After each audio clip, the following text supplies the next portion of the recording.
దేవుని నామానికి స్తోత్రములు కలుగును గాక. మరి ఈ యొక్క సమయంలో మనం ఇంతవరకు ప్రభుని ఆరాధన చేసుకుని ఉన్నాము. మరి ప్రభు మనకి గొప్ప అవకాశాన్ని ఇచ్చి ఉన్నారు. అనేకులైతే ప్రభుని స్తుతించలేక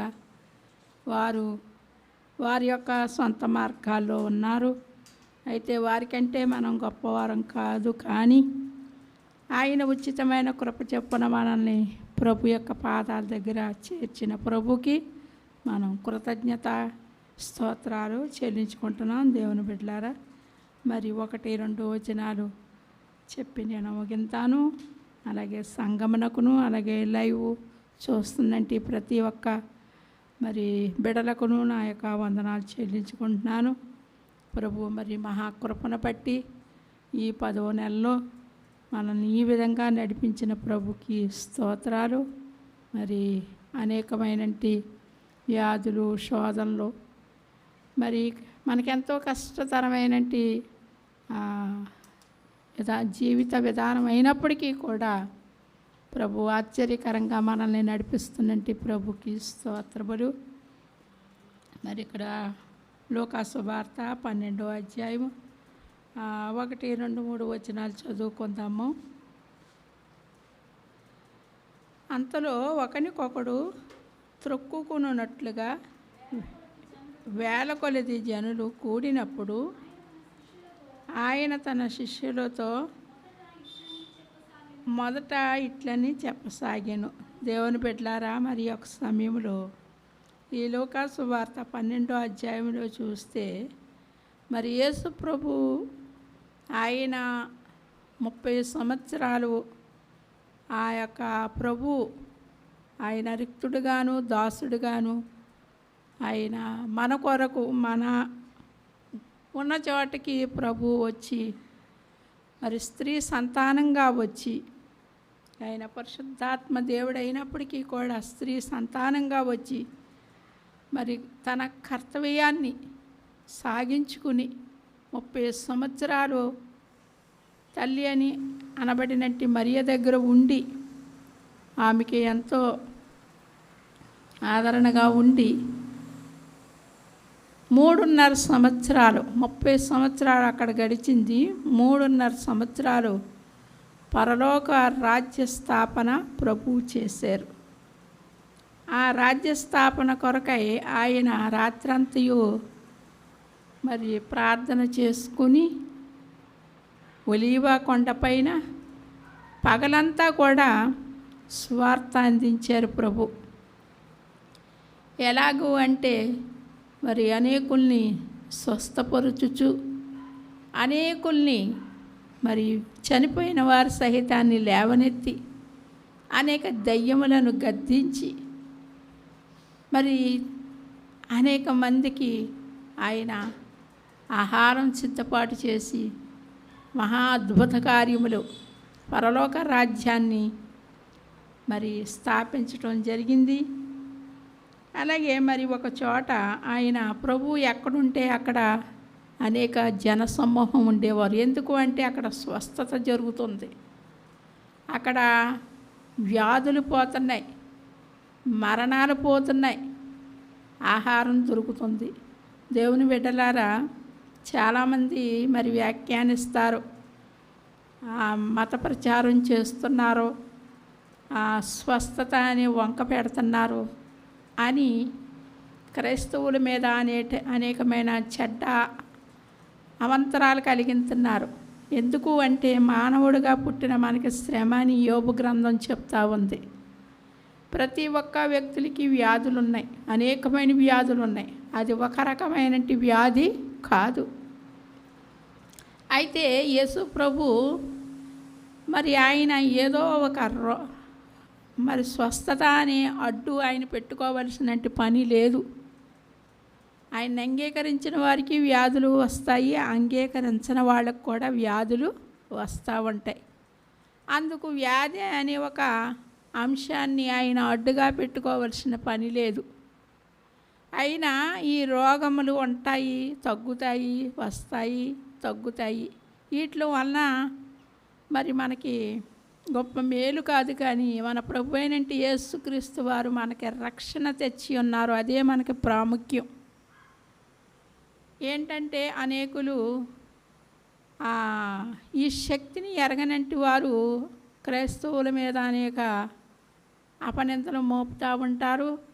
అయితే మత్తయి సువార్తలో చెప్పాడు, ఎవరైనాను మీ మీద నిందలు మోపినప్పుడు మీరు బాధపడొద్దు, సంతోషించండి, ఆనందించండి. అప్పుడు మీ పరలోకంలో మీ ప్రతిఫలం మీ తండ్రి అధికంగా ఇస్తాడు అని మనకి హెచ్చరిక ఇచ్చి ఉన్నారు. మనం బాధపడవలసిన పని లేదు ఇటువంటి మాటల కొరకు.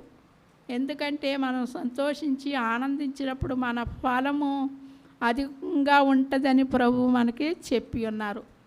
మరి ఏళ్ళు లోతుకి లేనివారు వాటి గురించి ఆలోచన చేస్తూ ఉంటారు. చూడండి, చెట్టుకి సరైనంటి ఏళ్ళు లోనకి లేనప్పుడు కొంచెం గాలేసినా అది తడబడతా ఉంటుంది. గట్టిగా ఎండ కాసినా అది తట్టుకోలేదు. మరి ఎటువంటి ప్రకృతి కారణాల వలన అది గలిబిలి అవుతూ ఉంటుంది. ఎందుకు అంటే దాని ఏళ్ళు లోతుగా భూమిలోకి లేదు గనక. ఏళ్ళు లోతుగా ఉన్న చెట్టు తుఫాన్ అవనివ్వండి, వడగాలి అవనివ్వండి, భయంకరమైన మంచు అవనివ్వండి, ఏదైనా కూడా తట్టుకునే శక్తి ఆ చెట్టుకు ఉంటుంది. అలాగే చెట్టుకు కూడా పోల్చాడు మనల్ని. మనం కూడా స్థిరంగాను ప్రభులో నిలకడగా ఉన్నప్పుడు ఎటువంటి మాటలైనా మనం లెక్క చెయ్యం, వాటిని బట్టి సంతోషిస్తాము, ఆనందిస్తాము. ఈ ప్రభు యొక్క రుచిని తెలియక కొంతమంది వాళ్ళు ఇలా అన్నారు, వీళ్ళు ఇలా అన్నారు, వాళ్ళు ఇలా అన్నారు అని దాన్ని ఊరికే 10 సార్లు అనుకుంటారే తప్ప అవన్నీ కూడా మనకి మేలు, అత్యధికమైన ప్రతిఫలాన్ని ప్రభు మనకి దాచి ఉంచాడు. దేవుని బిడ్డలారా, ఇక్కడ మరి ఒకరికొకడు త్రొక్కుకున్నట్లుగా వేల కొలది జనులు కూడినప్పుడు చూడండి, దైవ సేవకులు దేవునితో ఏర్పాటు చేయబడినట్టు వారు మీటింగులు పెడితేనే అనేక వేల మంది చేరుకుంటారు. ఎందుకు అంటే మరి దేవుని యొక్క క్రీస్తు సభలో మరి ముఖ్యంగా పాప క్షమాపణ కొరకు బోధించబడుతుంది. మరి హృదయానికి మరి ధైర్యము, హృదయానికి ఆనందము, పాప క్షమాపణ కలుగుతుంది గనక అనేకులు క్రీస్తు వారి సభకి చేరుతూ ఉంటారు, అనేకులు వస్తూ ఉంటారు. అయితే మన ప్రభువే, మన రక్షకుడే అక్కడ ఉన్నప్పుడు చాలా జనం ఉంటారని మనకు అర్థమవుతుంది. ఇప్పుడు దేవుడితో ఏర్పాటు చేయబడిన వారు మీటింగులు పెడితేనే అనేకులు చేరుతూ ఉంటారు. మరి అప్పుడు మన ప్రభు, ఆయన రక్షకుడు మన ఈ లోకంలోకి వచ్చాడంటే చాలామంది ఉంటారని మనం ఊహించవచ్చు.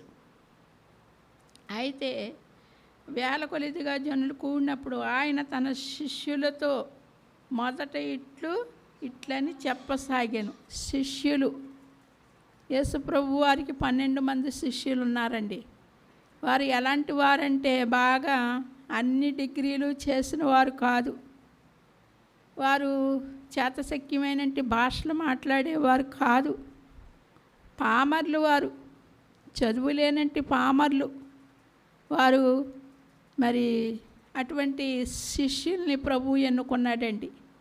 ఎందుకు అంటే ఆయన ఆ విధంగా ఎన్నుకున్నాడు అంటే మరి ఆ చదువు లేనంటి వారిని, మరి ఏ జ్ఞానం లేనంటి వారిని ఎన్నుకున్నాడు అని దానికి అర్థం ఏంటంటే ఆయన సర్వశక్తిమంతుడు, జ్ఞానం లేని వారికి జ్ఞానం ఇచ్చే దేవుడు, ఎన్నిక చేయబడిన వారిని ఎన్నిక కలిగిన జనాంగంగా చేయగలిగిన దేవుడు గనక మరి వారిని, ఏ జ్ఞానం లేనంటి వారిని ప్రభు మనుషులు మరి చూడండి చదువు బాగా ఉన్నవారిని ప్రేమిస్తూ ఉంటారు, మరి పండితుల్ని బాగా ప్రేమిస్తూ ఉంటారు, జ్ఞానం కలిగిన వారిని ప్రేమిస్తారు. కానీ ఆయన ఒక మాదిరి మనకు చూపించాడు. మనుషులు విసర్జించిన వారిని ఆయన ప్రేమించేవాడని మనకి మాదిరి కనపడతా ఉంది. ఆ 12 మంది శిష్యులు ఆయన కొన్నారండి. వారు ఎలాంటి వారండి? వారికి విద్య బుద్ధి లేనివంటి వారు. అయినప్పటికీ కూడా ఆయన ఎంతో వారిని ప్రేమిస్తూ, వారిని ఎంతో గౌరవిస్తూ, ఎంతో మరి ఒక తండ్రి వలె, ఒక గురువు వలె ఆ 12 మందిని ఆయన చేర్చుకున్నాడు. అయితే చెప్పసాగిన పరిసయ్యులు వేషధారులు జాగ్రత్త పడుడి. పరిసయ్యులు వేషధారులు ఇక్కడ రెండు మనకి మరి జనాంగంగా మనకి కనపడతా ఉంది. పరిసయ్యులు వేషధారణ అను పులిసిన పిండి. పరిసయ్యులు వేషధారణ అనే పిండి. చూడండి, పరిసయ్యులు ప్రభుని ఎప్పుడూ శోధిస్తూనే వచ్చారు. పరిసయ్యులు శాస్త్రులు మరి ఎప్పుడు ఆయన శోధిస్తూనే వచ్చారు. అయితే ఇక్కడ అంటాడు వేషధారణ.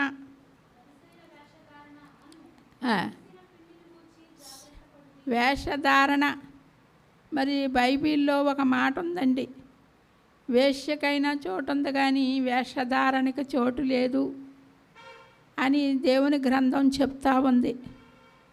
వేశ్యలు, ప్రభువా తప్పు చేశాము క్షమించండి, నా పొరపాటును మన్నించమంటే ఆయన ఆ యొక్క వ్యభిచారిని రక్షించగలిగినట్టి శక్తిమంతుడు మన ప్రభువు.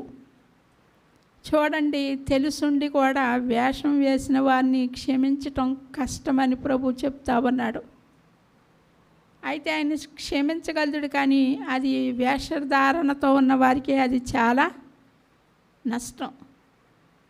వేశ్యకైనా క్షమాపణ ఉన్నది, కానీ వేషధారణకి మనం తెలుసుండి నాటకాలు వేస్తే, తెలుసుండి మోసం చేస్తే ఆయన దగ్గర క్షమాపణ ఉండదండి. అయితే ఈ వేషధారణ అనే ఒక పులిసిన పిండి చూడండి, మనం పిండి కలిపినప్పుడు బాగా పుల్లగా ఉన్న పిండి మంచి పిండిలో కొంచెం ఎత్తే అదంతా కూడా పులిపైపోతుంది. అలాగే మనం వారితో ఉన్నప్పుడు మనం చాలా జాగ్రత్తగా ఉండాలి. అంటే దానికి ఆయన ఉదాహరణగా చెప్పాడు. ఆ పులిసిన పిండి అంటే, పులిసిన పిండి మన అందరికీ తెలుసు కదండి. ఆ పుల్లగా ఉన్నది మంచి దాంట్లో వేసినా అది కూడా పులిపైపోతుంది. మనం వాళ్ళతో ఉన్నప్పుడు చాలా జాగ్రత్తగా ఉండాలి. వాళ్ళకున్న చెడ్డ వేషధారణ మన దగ్గరికి రాకూడదు.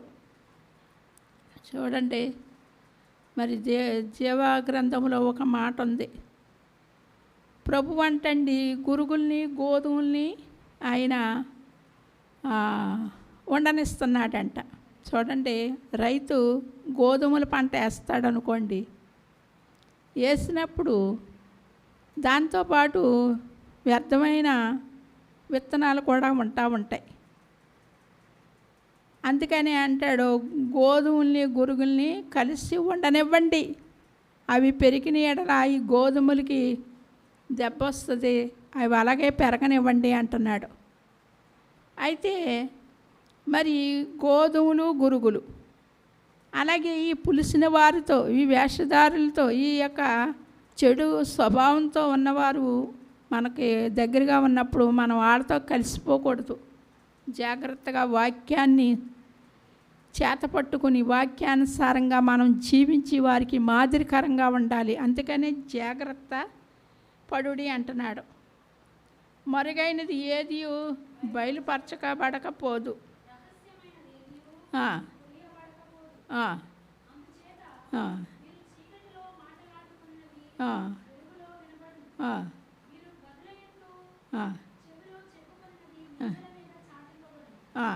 చూసారండి, మనం అనుకుంటాం మనకేం తెలియట్లేదేమో, మనం ఎక్కడున్నాం, మనకి ఏ యొక్క రహస్యం ఏదో మరుగవుతుందేమో అని మనం ఏదో ఊహించుకుంటాం. కానీ ఇక్కడ చీకటిలో మాట లాడుకొనున్నవి వెలుగులో వినబడును. మీరు గదుల యందు చెవిలో చెప్పుకొనవి మిద్దెల మీద అని ఇక్కడ దేవుని వాక్యం సెలవిస్తూ ఉంది. నా స్నేహితులైన మీతో నేను చెప్పినది ఏమనగా, దేహమును చంపిన తరువాత మరేమీ చేయనేరని వారికి భయపడకుడి. ఎవరికి మీరు భయపడవలెనో మీకు తెలియజేయుదును. చూసారండి, నా స్నేహితులైన మీతో నేను చెప్పనిది ఏమనగా అంటున్నాడు. దేవుని బిడ్డలారా, ప్రభు అయినంటే యేసుక్రీస్తు వారు నా స్నేహితులు మీరు అంటున్నారు. అలాగే అబ్రహామును కూడా ఆయన స్నేహం చేశాడు. ఆయన మరి అబ్రహాముని ఆయన ఒక స్నేహితుడిగా భావించాడు. అలాగే మనల్ని కూడా ఇప్పుడు స్నేహితులు అంటున్నాడు. ఎంత ధన్యత అండి స్నేహం అనేది. స్నేహం అనేది అది చాలా లోతైనది, అది చాలా గొప్పది. దానిలో ఏది కూడా ఎటువంటి మర్మం కూడా దాచబడి ఉంచేది కాదు. మరి ఎంతగా మనల్ని ప్రేమించాడే కనుక మన కొరకు ఆయన ప్రాణాన్ని ఇచ్చాడండి. దేవునికి స్తోత్రం. చూడండి, ప్రాణం ఎవరైనా ఇవ్వగలదురా? నేనున్నాను. నా ప్రాణాన్ని ఎవరికైనా ఇవ్వటానికి సిద్ధపడతానా? అలాగే మీరున్నారు. నా కొరకు మీరు ప్రాణాన్ని ఇవ్వగలదురా? ఇవ్వలేవు. అది మీరు చేయలేనిది, నేను చేయలేనిది. అయితే మీరు చేసిన, నేను చేసిన ఈ ప్రాణత్యాగం అది పనికి రానిదండి. ఎందుకు అంటే మనమందరము ఒకటే సంతతి వారం, పాపులము గనుక. మరి మన ప్రభు అయినంటే యేసుక్రీస్తు వారు మన కొరకై ఆయన ప్రాణాన్ని ఇచ్చారండి. ప్రాణం ఇచ్చిన దేవుడు మనకి సమస్తము ఇచ్చి ఉన్నాడు.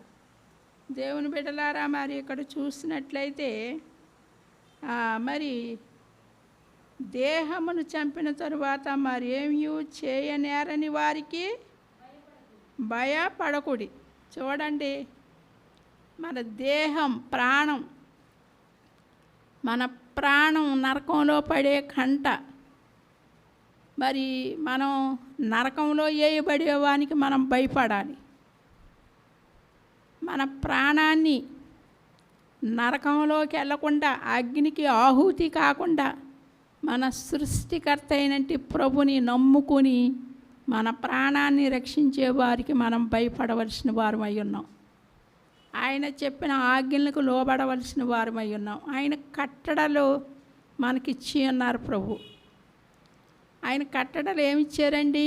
నిన్ను వలె నీ పొరుగువాన్ని ప్రేమించుము, నన్ను నీ పూర్ణ హృదయముతో.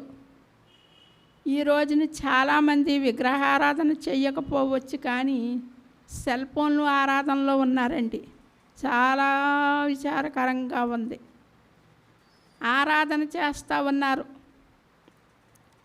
మీరు దేనిని ఆరాధించొద్దు, నన్ను పూర్ణ హృదయముతోనూ, పూర్ణ ఆత్మతోనూ, పూర్ణ మనస్సుతో నన్ను సేవించండి అంటున్నాడు ప్రభు. ఈ రోజున చాలామంది బంగారాన్ని ప్రేమించేవారు ఉన్నారు, వస్త్రాలను ప్రేమించేవారు ఉన్నారు, మరి ద్రవ్యాన్ని ప్రేమించేవారు ఉన్నారు. మరి చాలా ఎక్కువ జనాంగాన్ని ఈ సెల్ ఫోన్లు వాళ్ళు రాత్రులు పగలు చేతిలో ఉంటుంటే చాలా బాధ, తట్టుకోలేని పరిస్థితిలో ఉన్నాం. దుఃఖం కలుగుతూ ఉంది, వేదన కలుగుతూ ఉంది. సాతాను ఆ సెల్ ఫోన్ అనే మరి ఆయుధాన్ని మనుషుల చేతిలో పెట్టి వాళ్ళని స్వాధీనపరుచుకున్నారు. దేవుని బిడ్డలారా, మనం దేహాన్ని నరకంలో వేయబడిన వారి కొరకు మనం భయపడవలసిన వారమై ఉన్నాం. దాని నుండి తప్పించుకోవాలి. మన సృష్టికర్త, మన ప్రభు అయినట్టు యేసుక్రీస్తు వారు మన కొరకై ప్రాణం ఇచ్చారు. మనల్ని ఆయన సృష్టించి ఉన్న దేవుడు గనక 24 గంటలు మనం ఏ పనిలో ఉన్నా, ఎటువంటి పరిస్థితిలో ఉన్నా మన అంతరంగము ఆయనతో బంధం కలిగి ఉండాలి, సంబంధం కలిగి ఉండాలి. ఎందుకంటే ఆయనే ఈ లోకంలో భర్త, భార్య, తల్లిదండ్రులు, కన్నబిడ్డలు కొంతమట్టికే, కానీ నిత్యము మనతో స్నేహం చేసే ప్రభు ఆయన ఒక్కరే. ఆయనతో మనం సంబంధాన్ని కలిగి, బంధాన్ని కలిగి, లింకును కలిగి నిత్యము 24 గంటలు మన ప్రాణం ఉన్నంత వరకు కూడా దేవాది దేవునితో మనం మాట్లాడుకుంటూ ఉండాలి, ఆయన్ని ఆరాధన చేసుకుంటూ ఉండాలి. పనిలో ఉన్న, ప్రయాణంలో ఉన్న, మనం ఎటువంటి అనారోగ్యంలో ఉన్నా ఆయన ఆరాధన మట్టికి మనం మర్చిపోకూడదు. ఎందుకంటే నా స్నేహితులారా అని పిలుస్తూ ఉన్నాడు. ఒక ప్రధానమంత్రి మనల్ని పిలవచ్చండి, అసలు మనం గుర్తే ఉండం. ఒక ముఖ్యమంత్రి మనల్ని పిలుస్తాడా, మనం అసలే గుర్తుండం. గొప్ప సృష్టికర్త, భూమి ఆకాశములు సృజించినట్టు సృష్టికర్త, నదులను సృష్టించినట్టు సృష్టికర్త, క్రూరమైన జంతువులను సృష్టించినట్టు సృష్టికర్త, నోటి మాటతో వాటిని కలుగు చేసిన దేవుడు, ఈ రోజున మనల్ని చేతులతో చేసుకున్నట్టు దేవాది దేవుణ్ణి మనం ఏం చేయాలండి, ఆరాధన చేసుకోవాలి. ఆయన పరమందున్నా, మన దగ్గర ఉన్నా, మన భూలోకంలో ఉన్నా, మనం ఎక్కడున్నా స్తుతి ఆయన దగ్గరికి వెళ్ళవలసిందే. అది రాత్రి అవనివ్వండి, పగలు అవనివ్వండి. ఎందుకు అంటే ఈ రోజుని మానవుణ్ణి ఎలాగా తాళం వేయాలో అది అనేకమైన ప్రయత్నాలు చేస్తుంది సాతాను. దానికి విరామం లేదు దాని పనికి. దేవుని బిడ్డలారా, ఇటువంటి నరకానికి తీసుకుపోయి నరకంలో నిత్య నాశనానికి తీసుకెళ్ళిన అపవాదిని జయించాలి. మనం అపవాది యొక్క బంధకాల నుండి జయించి మన ప్రభుతో స్నేహం చేసి నిత్య రాజ్యం మనకు ప్రభు ఇచ్చి ఉన్నాడు. పరలోక పట్టణం మనకి ఇచ్చి ఉన్నాడు. 12 గుమ్మములతోనూ, 12 రత్నములతోనూ, 12 ముత్యములతోనూ. ఏమండి, ఏవేవో రాళ్ళు పెట్టి కట్టుకుంటున్నారు, ఏవేవో కట్టుకుంటున్నారు, కానీ ముత్యములతోనూ, వైడూర్యములతోనూ, కెంపులతోనూ కట్టినంటి భవనాలు మనం ఎక్కడా చూసి ఉండలేదు. కానీ రక్షించబడినంటి మన కొరకు ఆయన అంతఃపురాన్ని, భవనాన్ని పరలోక రాజ్యములో సిద్ధపాటు చేశాడు. అక్కడ ఎండైనను, వడగాలిపైనను, వ్యాధి అయినను, ఆకలైనను మరేదీ లేదు. వెలుగు అక్కడ ఉంటుంది. అందుకు కాబట్టి ఎంత గొప్ప దేవుణ్ణి మనం, ఆయనకి మనం అక్కడ అంటాడు కదా, చూడండి, ఎవరికి మీరు భయపడవలెనో మీకు తెలియజేయుదును. చంపిన తరువాత నరకంలో పడదోయ శక్తి గలవానికి భయపడుడి, ఆయనకే భయపడవలెనని మీకు చెప్పుచున్నాను. ఎవరికి భయపడాలండి? మన ప్రభు అయినంటి యేసుక్రీస్తు వారికి.